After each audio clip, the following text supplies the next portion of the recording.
Hello there, ladies and gentlemen, I'm the Spiffing Brit, and today we're playing Majesty 2. I know, it's an absolutely fantastic game, which I'm sure many of you have maybe even never heard of, and trust me, you're in for a treat. This game is fantastic, it holds up really well in today's standards, and there's a lot of fun to be had here. The Majesty series is a diamond in the rough. There is almost no other game quite like it. The mechanics are so unique and so fantastic that you just find yourself completely almost addicted to it as soon as you get a hang of it. Trust me, this game is very magical. Quite simply, Majesty is a medieval fantasy management simulator. You are the king of a fantasy kingdom, and it is your job to simply make sure that the kingdom functions. However, the management of the kingdom is very interesting indeed, because everything is almost done automatically. You don't build houses, that's simply organic growth. Your tax collectors will go out and collect money and bring it back for you, that's all perfectly natural. But when it comes to fighting the many monsters which will plague your mighty empire, you'll need to call upon the assistance of heroes to defend your borders. Heroes, however, are fully independent characters who honestly won't particularly care too much if your entire kingdom burns down. All that they care about is that they level up, get more loot, and also get a lot of money. So if you have a massive den of wolves harassing your farmlands, you're going to need to put out a hefty bounty on that den of wolves. And if it's a particularly difficult one, then you're going to need a big bounty. But if you put too much of a bounty on it, level 1 heroes are going to throw their bodies into it and just get murdered over and over again. But that's part of the joy that is Majesty. This game is very unique. It's absolutely fantastic. But as you can probably guess, ladies and gentlemen, it's not a perfectly balanced game. There are a couple of minor exploits. And of course, when I get my hands on a game, we take it from being whatever it once was, be it an RTS, an RPG, a strategy game, and we turn it into a money-making tycoon simulator. And that's exactly what we're going to do today, ladies and gentlemen. So without further ado, make sure you're sat back, you're relaxed, you have a nice warm cup of tea and hay. And if you're feeling like you're a particularly well-behaved peasant today, then why not consider giving the video a like. Oh my goodness, it makes your king happy. Admittedly for a brief period, but happy nonetheless. And trust me, you'd rather see me happy than angry, because when Spiff's angry, that's when he starts letting the Thieves Guild collect the tax money instead of the tax collectors. Oh, and you wouldn't want to see that. Anyway, let's throw ourselves into this fantastic game. Unlike the original Majesty, this game never really kind of picked up the same amount of traction and cult following as its predecessor did, mostly because it did lack a couple of features which the last one had, but nonetheless this game is still very fun. There is one thing I will say about this game, and that's that this game is about as difficult as trying to complete your tax return in 2 hours whilst absolutely smashed off of your face from snorting loose leaf tea. It's a bit of a challenge. It's almost like a bit of a Dark Souls of a management game, if you can believe it. You're going to have to repeatedly reload levels to learn where the enemies are coming from and learn where to defend from, and for that this game is fantastic. Now we're going to be playing the mission Shadows of the Past. It's meant to be difficulty level advanced, but if I'm honest, an advanced level in this game can be downright impossible, or it can actually be easier than the novice levels in the game. And by the way, the novice levels in this game are pretty much on par with the expert levels in this game. It's a complete mess of balance. No wonder everyone was very confused upon its release. But nonetheless, let's play this fantastic mission of Shadow of the Past, and today, ladies and gentlemen, I'll be showing you, the fantastic people at home, how to make a ridiculous amount of money in Majesty 2. In fact, so much money that the entire economy of the game breaks and fundamentally nothing makes sense anymore. So, how do you think Spiff's going to be making his money today? Do you think A, ridiculous taxation of peasants, B, farming enemies which drop a ridiculous amount of money and generating wealth that way, C, selling ridiculously overpriced items to all of his citizens and consequently skimming off the profits, or D, using massive colossal herds of donkeys moving goods? Trust me, it makes sense. Vote now in the comments and see who wins. Now, this game's pretty fantastically simple, but this mission in particular is a bit of a spicy one. Basically, there's a dark wizard hiding away in a tower somewhere over here in the map, and he's going to be able to cast a bunch of spells and harass us from a distance. To prevent him from doing so, we're going to be building a nice wizard's guild to defend ourselves. Now, as you can tell, this game, it immediately looks good, and what particularly makes this game oh so much more special is just how everything works. It's fantastic. You see, buildings, they're not built instantly, you have to wait time, which is quite impressive, and the economy of the game is very exciting. We have our tiny peasant houses who will generate a small amount of gold. The peasants will of course wander around and assist with the building processes of our empire, which is of course very important as you can guess. And as soon as a peasant hut produces its daily allowance of gold, our 2 tax collectors will wander out and go pick up the gold. However, if your tax collectors are wandering out and about and a wolf suddenly wanders in, it will probably murder your tax collector. And then lo and behold, everything in your empire is kind of ballsed up a bit. Oh no! The evil wizard from his tower has just cast a pretty annoying spell and consequently incinerated the tower I was trying to make. That is indeed a shame. But hey, good news, our tax collector's now out and about collecting taxes. Now, tax collectors aren't exactly the only way to make money in this game, but they are meant to be the game's sole focus of money generation. The only other way you're meant to generate money is from trading. Now, trading is a unique thing because it requires you to control trade posts, which are scattered around and about the map. We'll be getting on with those trade posts a little bit later on. Anyway, our wizard guild's level 2, so we're no longer going to get bombarded by evil wizard from his tower, and our tax collectors are out and about collecting all of the gold. Fantastic. What a great job they have. I mean, this could be you, ladies and gentlemen. Imagine being a tax collector in our glorious empire. Oh no, and of course it started. The first wolf has arrived and immediately it's murdering a peasant, and there's sadly nothing we can do to stop this wolf because we don't have any heroes who will willingly go out and kill this wolf. What we do have, however, is a single royal guard who's out and about patrolling the world, and he will eventually spot the wolf and try and do something. Of course, not before the wolf has murdered 4 different peasants whilst they're trying to assist in our glorious empire. Thank you, wolf. That's very generous of you. Anyway, come on, royal guard, kill him. Come on, just defend, please. That's all you have to do. He's not very good at it, if I'm honest, but oh well. Fantastic, the wolf's dead. And as soon as a wolf dies, another wolf immediately arrives. Of course it does. And there's another wolf over there. Oh, brilliant. This is fantastic. Please, can we get the Rogues Guild built,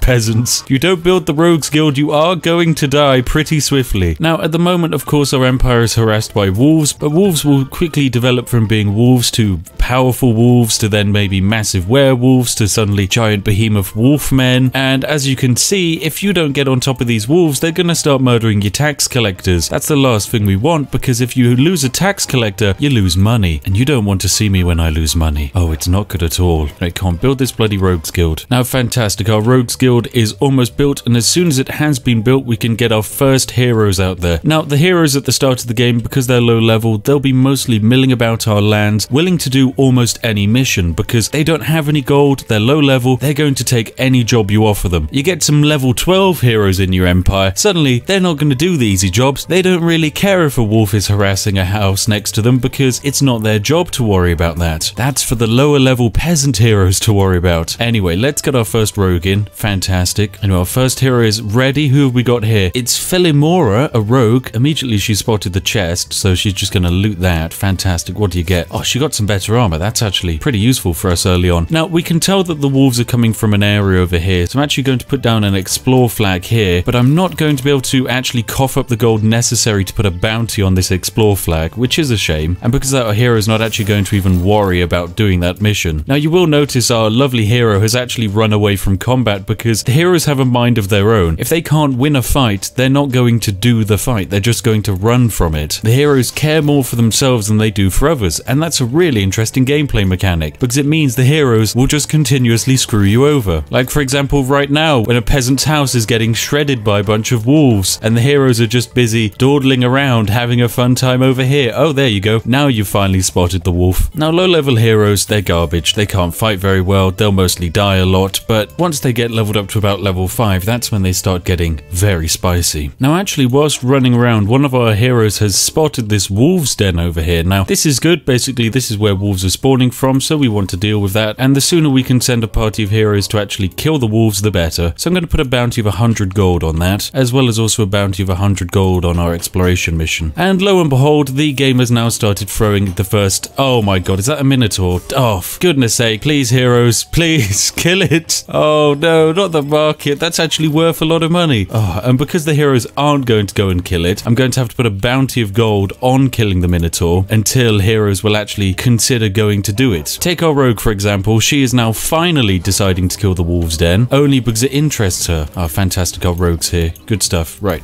come on, defend the marketplace. Oh, but no, she's fleeing from combat because she can't fight the Minotaur because it's too high level. Great. That's exactly what we wanted. Oh my god, there's 2 Minotaurs now. Oh no. Oh no, oh no, oh no. Alright, get me some gold. I'm gonna have to hire a wizard. Wizards are great. They're made of effectively paper. They have really high damage attacks, but if they get into combat, they are almost dead immediately. Level 5 wizards. Now they're good. Right, wizard, fight. There we go. That's more like it. But sadly, our wizard's immediately going to die because of the wolves. No, wizard, no! And that's 500 gold down the drain. This is how the economy of this game works. Anyway, that's our first dead hero. It's going to be the first of many, I'm afraid. Anyway, the good news is we now have a graveyard where we can buy our dead wizard back. The only downside is the said graveyard is also going to spawn a bunch of skeletons which will attack us on random moments, which is fantastic. Thanks, game. That's very generous of you. Now, it is important to build random towers around and about your empire because towers are a good source of defensive units who will put up a decent fight against various attacking forces like, say, a Minotaur. They're not as good as a hero, but low level they're very useful at stopping things like a large quantity of rats just appearing out of the floor and murdering all of your peasants. Oh, and here come our first skellies. Fantastic. Now, the economy of this game is also very interesting because you make money not only from just buildings generating tax, but also from your heroes buying things. You see, out and about, heroes will kill, say, a wolf, which is worth 25 gold, and they'll take the 25 gold from the wolf's corpse and they'll use it to buy items, like, for example, health potions. Your heroes love health potions because without them, they're just gonna die. Now, because we have the Thieves Guild, we've just unlocked an ability, which is extortion. Basically, we can get the Thieves Guild collect our taxes instead of our tax collectors. It means they take a cut, which is a bit of a shame, but on the plus side, it's more money for us, which is, that's exactly what we want. And fantastic, we've got the Rangers Guild built, meaning we can now buy some archers to defend our lands. This is, of course, very important. Could do some more gold, so immediately we're going to do yet another extortion, and there we go, the Rangers Guild is up and running. Oh, and of course my archer isn't going to worry about the gold bounty I've put on this tower. Instead, he's going on the exploration mission. Thank you very much, Range Dude. Very generous of you. Oh, at least someone's responding to the call. Oh no, he's gonna run, isn't he? He's going to run. Don't you dare run. I can't have this guard tower be defeated. Please, it costs so much money to build. Anyway, good news. This wolf's den over here is finally getting destroyed, and when it is, the harassment of our villages will kind of slow down for a brief period of time until more beasties come from further away. Anyway, there's another wolf's den over here. We're going to issue a bounty for it because I'd like to see that one defeated as well as this wolf's den. As you can see, our heroes are kind of starting to level up. Like our rogues are now level 8, which is pretty good. Most of our archers are still very low level, so weak and flimsy, but with time they'll get better. I'm also going to allow heroes to buy health potions. That's very important, else they'll die far too much. Anyway, please, can we get this Warriors Guild built? I need it. Now, we're not going to be able to pull off our economics glitch until we get our first trading post built, and sadly that's not going to happen until we expand out this way, so it's going to take a little bit, but as long as you can get through the early game of this game, then as soon as you break out, you are basically set forever. Anyway, fantastic. We've got our Warriors Guild built. The Warriors Guild is very useful because these guys, unlike everyone else in your empire, will respond to basically every single defensive flag because they love people. They're good heroes. They just want to assist all the common folk until they get to about level 10. Then they just want to be badasses and wander off and effectively crusade the entire universe. But at low levels, they're just nice guys who are looking to protect peasant farmers and the tax collectors. But the economy is also not just ran from the marketplace and selling health potions to adventurers. We can also build the Blacksmith, where we can sell expensive premium armor at ridiculous and extortionate prices to our heroes, which is another way of getting your money back from them. And here we go. Our lovely rogue over here, level 7, is now going to the market to spend some of their hard-earned gold on health potions, which is very useful for us. Now, our ranger over here has fantastically decided to do my exploration quest and consequently has discovered the trading post over here, which is fantastic. This allows us to get our exploit underway. But first, we can't just build a trading post entirely by itself. We're going to need to build a tower out here to defend the trading post, else you will just lose all of your buildings to just a random stray wolf coming along and murdering all of your civilians. So we'll build a guard tower over here and put a bounty on defending it, and hopefully a couple of our adventurers will go. But as you can see, our lovely adventurer who went to buy a bunch of health potions has come back with 5 health potions, which effectively goes into the market, and the money is then collected by the tax collector and brought back to me. So the cycle of the economy works. You put bounties on things for adventurers to do, they go do them, and you receive money for it. Now, if you have ever played this game, I would really love to know, because it really is a diamond in the rough, which I feel was greatly overlooked by a lot of people. And it's a real shame because this game is downright fantastic. Oh great, we're gonna lose a hero. Rest in peace, Sir Stephen the Worthy. Turns out you weren't too worthy. Rest in peace. But of course, we can summon him back. We can resurrect him. It's just going to cost a large amount of gold. So let's resurrect Sir Stephen the Worthy. A level 3 hero. Bam, he's back. And immediately can just fight the skeletons coming out of the graveyard. Perfect. I really do like this management aspect. You don't have to resurrect the heroes. You can just buy new ones. But if you resurrect them, they keep their levels. So it is a nice system. Anyway, our guard tower over here has finally been built. And this allows us to get underway with our trading post exploits and shenanigans. But of course, to get the most out of this exploit, you're going to need a decent base amount of money. I recommend probably having around about 2,500 in the bank before you attempt it. Now, the thing is, trading in this game, it's a nice way of making money, but due to the limited amount of trading spots on the map, you're never going to be able to make too much from it. On this map alone, I think there's about 6 trading spots, meaning you're only meant to really be able to have 6 trading posts. We, however, are going to kind of break the game and make that not the case. Oh dear, there's a werewolf coming. Ah, this is an issue, but it will be an issue for me in about 5 minutes time rather than me right now. That's a scary boy.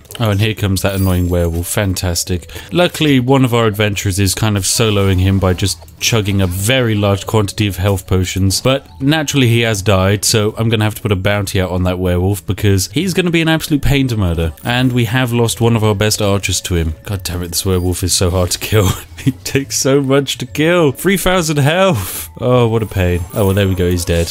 He has killed 2 of our characters, though, but you know, it's okay. A necessary sacrifice, some would say. Anyway, we're going to take our gold now by means of extortion, and we're going to get to, I think, 2,600 gold. There we go. This will be perfect. And now we're going to be executing our exploit. So, as I mentioned, ladies and gentlemen, the game only allows you to build 1 trading post per suitable trading place. This makes perfect sense because otherwise you'd imbalance the game's economy if you could just spam trading posts down in a massive circle around your empire. So you're limited to about 6 trading posts per map. But what if I told you, ladies and gentlemen, you could have more? You see, what you're going to want to do is pause the game, click on your trading post area and build the trading post, then click off of the trading post area. Now, the game says we won't be able to build another trading post there, but provided the game is still paused, we can click back on it and build another trading post. And so you just simply want to click on and back on again and repeat the process over and over again. Now, this will lag your game quite heavily, and if your PC might not necessarily be up to the job, it could also crash, but hopefully everything is fine. Now, what we've done here is we've built 14 trading posts in one location. Now, remember, the map would normally only allow us to have about 6 trading posts anywhere on the map, but we've managed to build 14 in one, and it's really close by. Now, the game is immediately going to crawl to a halt, but after a brief lag, it's going to come straight back. Now, you are going to want to defend these trading posts very early on, because if one breaks, you can't rebuild it. So make sure you have your guardhouses set up and your heroes around defending them. And as you can see, all the peasants have now come on over to start massive working on this huge construction, because at the end of the day, the game believes that we've just stacked a very large amount of buildings on top of each other, and so consequently it sent the entire peasant population over to build it. Now, when you build each trading post, the next trading post gets more expensive, unless you pause the game and build them all in one go, in which case they're only 200 each. But now if we wanted to build just one trading post, it would cost us 58,000 gold. Yeah, we're not going to be doing that, but we don't need to anyway, because we are completely and utterly broken now. And there we go, our trading posts are now getting finished off perfect.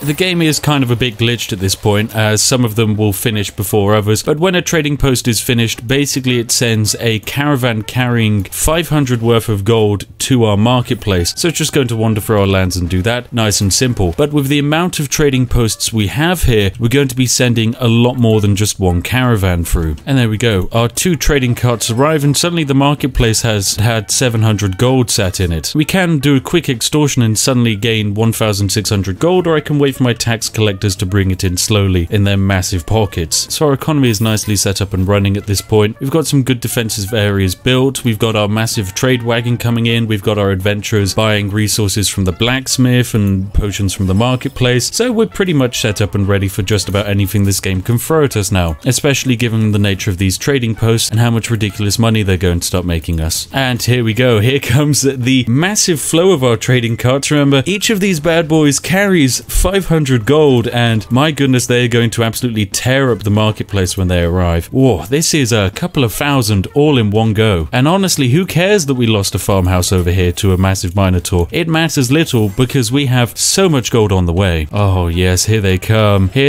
ladies and gentlemen. Oh, this is perfect. Now I'm going going to put down a couple of quest markers, and hopefully some of the adventurers will take them up and explore the map a bit more for us, as that way we can start focusing our attacks a bit better. The enemy advancements are going to get more powerful, but with all of this extra gold, we're immediately going to be able to build a second warriors guild, another rogues guild, another rangers guild. We're basically going to be able to have many more heroes than the game says we should have at this early level. Oh, and here comes yet another party wagon of massive donkeys. This is perfect. Very good. We've got some adventurers around here just looking to scout out the map, and so we'll give them some gold and hopefully they'll go and do them. Lovely stuff. Whether an adventurer will actually respond to a flag is actually very impressive. Basically, it's all to do with how much gold the adventurer will get from doing the mission, as well as how far the adventurer is away from the mission. So if all of your heroes are standing around here fighting something, it's going to take them a lot to get them to actually wander over here and explore. Also, some heroes are weighted to doing one thing more than others, so rangers are much more likely to explore. I've also got the Hall of Lords building here, which allows us to buy basically overpowered characters from previous levels in the campaign. It's good fun because it basically means I can summon Sir Nelton the swordsman here with his expert blades, the fact that he's a level warrior immediately out the bat, and he can kind of just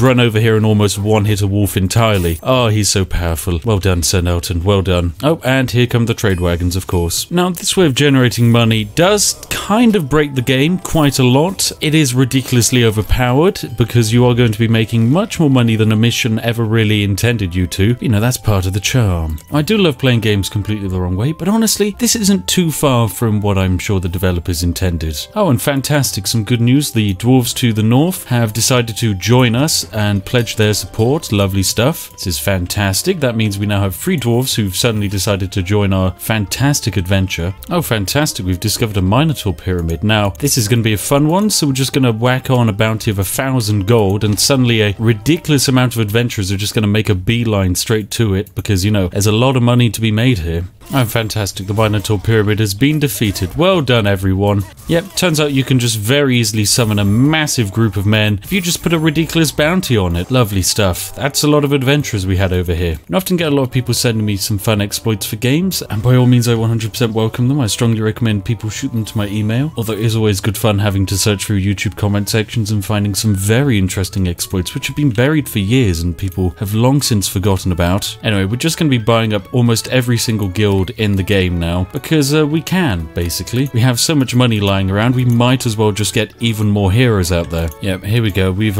gone slightly over the top. We've got just about, I think we've bought every single hero we possibly could for this map. We're not actually that long into this game, which is quite interesting. This mission should take a fair bit longer than this. This is by far the fastest I've ever done this mission. My goodness, it's going to be one spicy game, I can tell you that much. Now, in true cheese fashion, we're not actually going to finish this mission the way the game wants us to. The game basically wants you to amass a huge bunch of heroes and just zerg rush them into a massive tower over here, which, you know, is a fun way to finish the game. However, we're going to be doing something very different. We're going to be cheesing the final boss of this game by simply sniping him from a range and from safety. Now, we can kind of just speed along whilst our heroes level up. It's going to take them a while, but we're just going to keep generating large amounts of money over a long period of time as our heroes get slightly higher and higher level. Whilst the enemies we're going to be fighting are also going to be getting higher and higher, because we've kind of hit critical mass, we can no longer lose the game. We have kind of just straight up won very easily. Though as I say that, a massive werewolf has arrived, so that's of course an interesting fight as always. Luckily, however, I am able to just spend gold to freeze the werewolf in a box. So there we go, that's a werewolf dealt with. Now, to stop these annoying werewolf attacks, I'm going to put a bounty of, let's say, 2,000 gold on the werewolf's house, and that's going to cause a ridiculous quantity of adventurers to effectively just up and leave the local countryside and run off to where the money is, because this is a ridiculous amount of money. So suddenly, 15 adventurers are interested in this. I think that's every single one of our adventurers is now going to try and complete that mission. Now, one thing we can do to kind of cheese the process of destroying this hut and fighting the werewolf inside is we can build a wizard's tower. These bad boys, they're pretty overpowered because they build really quickly and they can do a lot of DPS. Wow, fantastic. My heroes did it. Good on them. That was really well done. Yeah, we almost have 70,000 gold at the moment, which is good. All of our heroes are leveling up rather well. We're sending them out on missions. The heroes which aren't out collecting bounties on various buildings are generally very happy running around here, fighting off the skeletons that spawn from the graveyard or the rats which suddenly appear out of the sewer grates. It's a nice economy system because it it basically means even the lower level heroes still have a way of making a pretty decent amount of money, and then they go and of course spend the money in the tavern or in the marketplace, which is exactly where we want them to be. After all, a happy hero is one who gives all of their money to the liege. That's exactly the way we want it to work. Oh, and we have discovered the evil lair of the wizard, basically. Very interesting setup he has there. Basically, he's going to be an absolute pain to kill because he presides in a massive dark tower surrounded by ridiculous sized mages statues. These mage statues, they pack quite a punch. If we send anything towards them which isn't a dwarf, they're going to end up dead. Luckily, we have a slight way around this. We're going to build a wizard's tower right here. Oh, sadly, that was too close. Okay, fine. We're going to build a wizard's tower slightly further away. How about here? There we go. That's more like it, game. I'm just going to let a ridiculous amount of time pass and just see how much wealth I can accumulate when I just let my economy tick along with all of these ridiculous caravans which just spawn in and take huge quantities of gold all the way over to the marketplace. Perfect. Oh, it's good money, it really is. But I mean, we don't just make money from the marketplace now, we also make money from our lovely magic bazaar here, where our heroes go and buy very expensive potions with ridiculous markup. Oh, there's a lot of money to be made from magic bazaar. And yes, we've made 100,000. Perfect. That's a lot of money. My goodness. I'm not sure if anyone else has actually ever managed to achieve 100,000 in this game, but hey, it's a good amount of money to have. Now, with this wizard tower, we are able to do something very cheesy indeed. Now, you see, each guild gives basically the king, aka myself, the legendary Sir Spiff, the ability to cast one single spell or magical bonus, basically. For the dwarves, they give us the ability to repair buildings, but for the wizards, they give us Lightning Bolt. Now, Lightning Bolt is a spell which does damage and costs 250 gold. However, how much it costs is entirely dependent on the distance you are from a wizard tower. So we have a wizard tower here, and we have the evil dark tower here which we need to kill. Now, one lightning bolt does 100 damage to it. Costs us 750 to cast that bad boy, but there's only 6,000 health in this dark tower. So with 150,000 gold in the bank, we're going to defeat this tower using lightning bolt instead of just sending heroes to fight it. Trust me, this makes a lot of sense. We just have a ridiculous amount of money and we might as well spend it on something like this. Ah, yes, there will be no final boss battle, I'm afraid. Only this, ladies and gentlemen, only this. True, perfect, glorious gameplay mechanics, exactly as the developers intended. We can even speed up the process by speeding up the game. Oh, here we go. It's not even cost us like 30 grand. This is ridiculously easy and cheap. Fantastic game. And there we go. The Dark Tower is now destroyed, and the enemy boss is now going to release himself into the wild to attack us, ladies and gentlemen. A scary thought, I know. But fear not, because even though he's just released himself into the world, we can just put an attack order on his head. So let's do it. Bam, attack flag on the Dark Wizard. And how much are we going to offer? We're going to offer, let's say, 50,000 gold. I want this man. I want this man. Every single hero we have is going to come and fight this Dark Mage. Oh, fantastic. Anyway, here come the Murder Brigade. All of the heroes are out in full force today to come fight El Evil Dude. You know, whilst we're here, we might as well destroy some of these stone statues. I mean, they don't cost too much to actually break down. Alright, come on, let's speed up the final boss fight. Oh no, 2 of our heroes have died. What a shame. Anyway, fear not, because there we go. I'm pretty sure we just ganked the guy. Yep, he's dead. And all of our heroes out here in full force, shredding up the towers. My goodness. Oh, what an experience this was. Perfect. There we go, ladies and gentlemen. That is total victory. Wow, this is it's very unique. So these are the stats of the game. 120 days passed. We accumulated a wealth of almost 350,000. Only 23 heroes of ours were killed, which, you know, is pretty average. We killed 1,700 monsters. 11 of our buildings were destroyed. This is perfect, honestly. What a fantastic victory that was for us. Anyway, ladies and gentlemen, that has been my adventure into the fantastic world of Majesty 2, where I showcase just how perfectly balanced this game is. It truly is an enlightened experience. And if you have enjoyed what you've seen here today, then feel free to give this video a like. And why not consider hopping down to the comment section below and telling me what video I should be making next. I'll give you guys a couple of options. Would you like to see A, an RTS game, B, a legendary RPG game, or C, a tycoon game? By all means, throw your opinions down below, and why not even toss me a couple of recommendations, and I'll see just what kind of exploits I can pull out of the woodworks to entertain you, the fantastic people at home. As always, a massive thank you to each and every one of our fantastic patrons who make these amazing amazing videos, all the more possible. These majestic sausages pledge a monthly amount, and by all means give them a wave and say thank you, because they have done a ridiculous amount. Thank you very much. And if you're sat there wondering what video you'd like to watch next, then by all means pick this one on screen now, hand chosen by myself to be downright perfect for everything you want to watch next. Anyway, I'll see each and every one of you in the next one. Have an absolutely lovely day, and goodbye for now.